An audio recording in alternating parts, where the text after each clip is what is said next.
சுசேதா கிருபலானி வரலாறு. சுசேதா கிருபலானி ஒரு இந்திய அரசியல்வாதி மற்றும் சுதந்திர ஆர்வலர் ஆவார். அவர் இந்தியாவின் முதல் பெண் முதலமைச்சராகவும் 1963 முதல் 1967 வரை உத்தரப்பிரதேச அரசாங்கத்தின் தலைவராகவும் பணியாற்றினார்.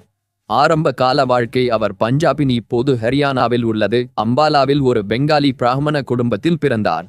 அவரது தந்தை சுரேந்திரநாத் மருத்துவ அதிகாரியாக பணிபுரிந்தார். அந்த வேலைக்கு பல இடமாற்றங்கள் தேவைப்பட்டன.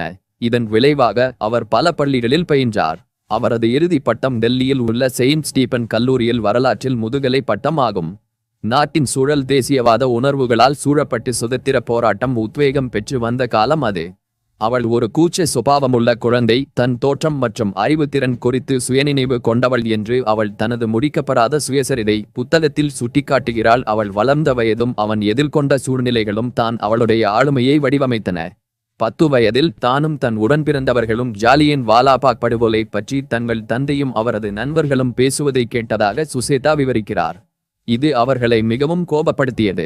பனாரஸ் இந்து பல்கலைக்கழகத்தில் அரசியலமைப்பு வரலாற்று பேராசிரியராக பணிபுரிவதற்கு முன்பு இந்திரபிரஸ்தா கல்லூரி மற்றும் பஞ்சாப் பல்கலைக்கழகத்தில் படித்தார்.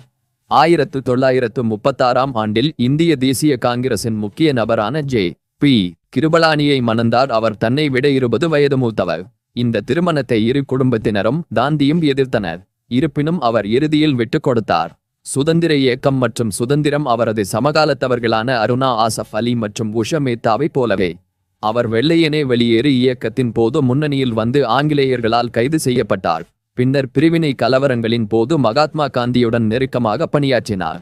1945இல் அவர் அவருடன் நோகாலிக்கு சென்றார். இந்திய அரசியலமைப்பு சபைக்கு தேர்ந்தெடுக்கப்பட்ட ஒரு சில பெண்களில் இவரும் ஒருவர். கான்பூர் தொகுதியிலிருந்து உத்தரப்பிரதேச மாநிலத்தின் முதல் பெண் முதல்வராக அவர் தேர்ந்தெடுக்கப்பட்டார். மேலும் இந்திய அரசியலமைப்பை உருவாக்கிய துணைக்குழுவின் ஒரு பகுதியாகவும் இருந்தார். இந்திய அரசியலமைப்பு கல சாசனத்தை வகுத்து துணைக்குழுவின் ஒரு பகுதியாக அவர் ஆனார். ஆகஸ்ட் 14, 1947 அன்று நேரு தனது புகழ்பெற்ற டெஸ்டினியுடன் ட்ரைஸ் உரையை நிகழ்த்துவதற்கு சில நிமிடங்களுக்கு முன்பு இவர் அரசியலமைப்பு சபையின் சுதந்திர அமர்வில் வந்தே மாதரம் பாடலை பாடினார். 1940இல் நிறுவப்பட்ட அகில இந்திய மகினா காங்கிரசின் நிறுவனர் ஆவார்.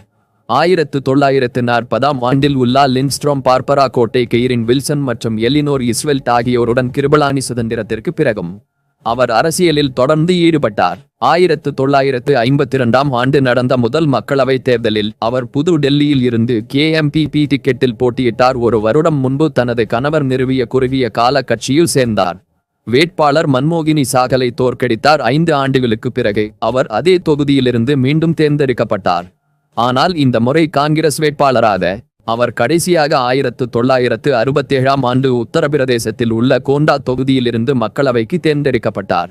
இதற்கிடையில் அவர் உத்தரப்பிரதேச சட்டமன்ற உறுப்பினராகவும் ஆனார். 1960 முதல் 1963 வரை அவர் UP அரசாங்கத்தில் தொழிலாளர், சமூக மேம்பாடு மற்றும் தொழில்துறை அமைச்சராக பணியாற்றினார்.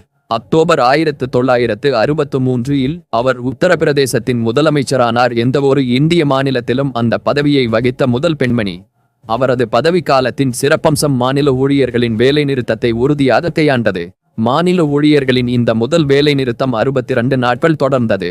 ஊழியர்களின் தலைவர்கள் சமரசம் செய்ய ஒப்புக்கொண்டபோதுதான் அவர் விலகினார்.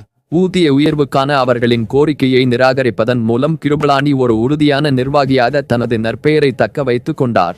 நிர்வாக முடிவுகள் மற்றும் கட்சி அமைப்பில் மூத்த தலைவர் நிர்மல் சந்திர சதுர்வேதி MLC அவருக்கு ஆதரவளித்தார். 1969ஆம் ஆண்டு காங்கிரஸ் பிளவுபட்ட போது மொரார்ஜி தேசாய் பிரிவுடன் சேர்ந்து கட்சியை விட்டு வெளியேறி NCOJ உருவாக்கினார். 1971 தேர்தலில் பைசாபாத் லோக்சபா தொகுதி NCO வேட்பாளராக அவர் தோல்வியடைந்தார்.